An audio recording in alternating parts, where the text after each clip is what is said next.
Imagine you're in a busy London cafe. 3 learners walk up to order. 1 sounds perfect. 2 sound, well, awkward. Can you spot the difference? That's what we're doing today. Not boring grammar rules. Actual mistakes real people make when ordering. Learner says, I have ordered a cappuccino. Native says, I'll have a cappuccino. See the difference? You're ordering now, not talking about your life history. This is the most common mistake B1 learners make. Present perfect connects past to now, but ordering is a present action. Wrong. Do you have cappuccino? Correct. Do you have a cappuccino? Or, can I get a cappuccino? Here's the thing.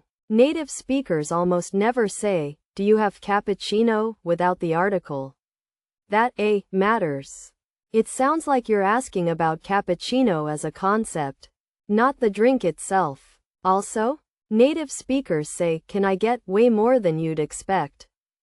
Learner, I would like to have 1 cappuccino with 2 sugars and cold milk.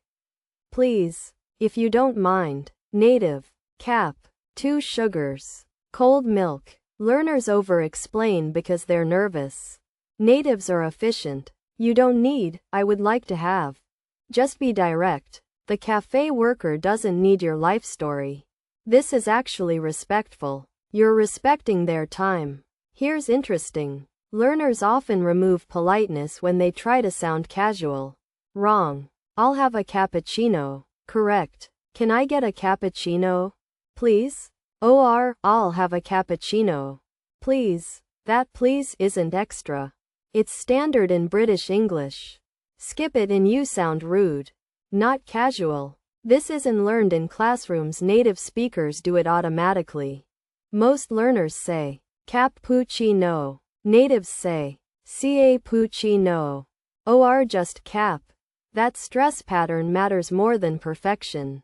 Also, latte is not latte. It's latte, or just lat. These aren't grammar mistakes, but natives notice them instantly. You sound more native just by getting the stress right. Go order coffee in English today. At a cafe, online, or with a friend. Use can I get. Skip the over-explanation. Add please. Notice how much more natural you sound. Then tell us, which mistake were you making? Drop it in the comments.